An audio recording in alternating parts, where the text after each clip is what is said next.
Well, if you're a Lions fan, this guest needs absolutely no introduction, but we'll give you one anyway because Herman Moore will be the Grand Marshal of the Grand Rapids Santa Parade this Saturday in downtown Grand Rapids. And Herman, how big of an honor is it to be asked to be a Grand Marshal in any city in Michigan?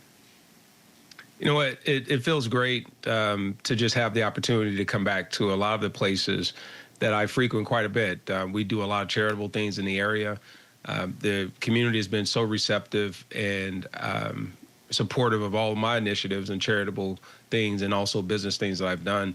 So it's always it's fun to get back, and when you're invited and you're specifically asked to come back, it's an honor. Are you ever surprised at the way people that wore, and men like yourself that wore this jersey, are received years down the line? I think a lot of that goes into who you are as a person. I try and pride myself on representing myself as a brand and also as a person that when you're in a public space, it's not that you have to be anything other than authentic, but there's a responsibility that comes with it when you have so many people that look forward to seeing you, that brands and other companies that work with you as an individual and as a company. And for me, I just want to make sure I represent my legacy and my fans and my team and my family well. Your playing career was an amazing one, three-time All-Pro, four-time Pro Bowler. And Herman, how much more fun is it to be a part of the Lion legacy now than maybe like 4 or 5 years ago with the run this team's on?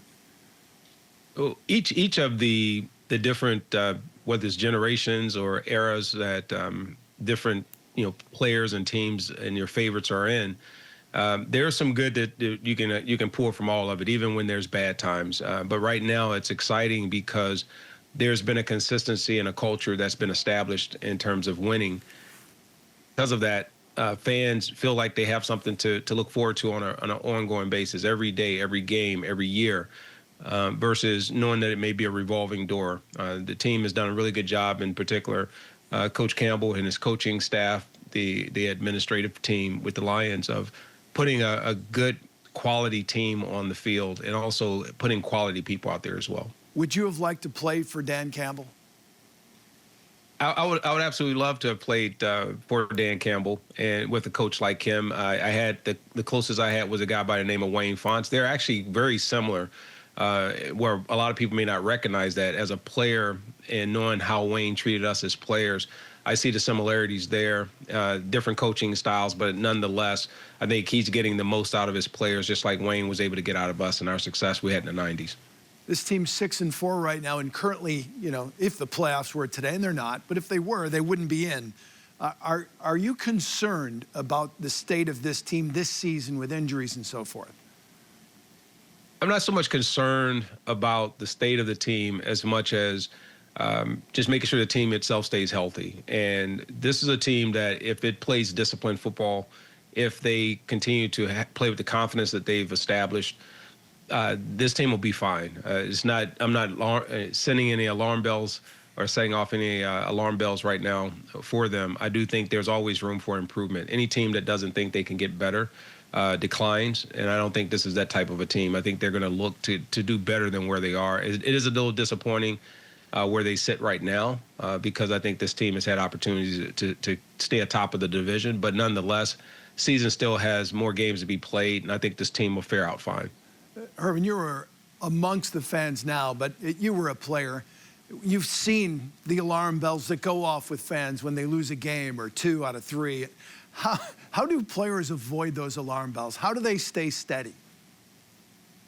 There's two worlds that happens with athletes. With players, we have our world, which is inside of the locker room. It's your teammates, and you have to stay closest there because those are the ones you're accountable to. And while the fans want us to be there to perform for them, which we do, we have to start with what we do on the field and then also in the locker room. If we do what we're supposed to do in those areas, the fans will be happy. They'll appreciate our efforts, even in losses. So right now, you try and keep the noise to a minimum. You try and keep it very balanced and realistic, but at the same time, you still pursue excellence. And that's always been my goal as a player. Every player is not built that way, but the more of the players in the team that you can get that strive for excellence, that look to finish the job and the task at hand, those are the ones that will win. And I think they have enough of those in that locker room to one day be champions. You know, we've seen some greatness out of this team, and we've also seen 2 of the last 3 weeks where there's been a lot of pressure on Jared Goff. He hasn't had the time, and the offense hasn't had that spark. What needs to be fixed right now, Herman, to make sure that this doesn't become a weekly trend? Right now, when I look at this offense, to really fix the offense, it's going to take, guys obviously being healthy. Execution, I would say, be the quickest fix in making sure that they're not doing things to hurt themselves or that will be counterproductive to what they're trying to get accomplished. Right now, minimizing mistakes, keeping penalties as low as possible, and then just high levels of execution of whatever the plays are in front of them. You're not going to always be right, but you're not going to always be wrong either. It's all in the effort. So this team right now with Jared Goff, he's got to be able to stand in the pocket and deal with the pressure, and then when he does get pressure, be able to move and reset and still be able to find his targets. And then players have to be able to get open. Running backs have to break tackles. Linemen have to block. I can go on and on. Coaches have to call the right plays, whether it's Coach Campbell, whether it's Coach John Morton. It does not matter. So everyone has a part to play. So both in the wins and the losses, you don't get immune to that or get an excuse from it when you're part of a team. Does that send a message to the locker room when Dan takes over the play calling duties? Or did that just feel like the right move at the time? Is it the right move going forward? As a head coach, your move is always going to be the right move.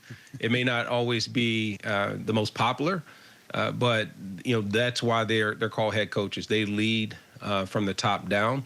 And ultimately, whether with Coach Morton or whether any of the other coaches feel that they have input or need to give information to coach to help be successful, it all goes to the same players. It doesn't matter where it comes from. It's just a matter of how it's dialed up. And for him to feel that he need to make that move, he did it out of necessity. And I don't think he did that as an impulsive move. And you at least, you hope not. But I do think that does send some messages, whether you like it or not as a coach, that there are some things that aren't working. That becomes very apparent. Otherwise, you don't change what's working. So I think if you look at it from that standpoint, you don't have to glean too far into it to know that he wasn't happy with the direction it was going or felt that it needed to have a different direction. About a month ago, Lions were rolling along. Everybody's power ratings had them 1, 2, or 3. Now they're 6 and 4. If they stumbled a little bit, is this still a team that can get to and win a Super Bowl?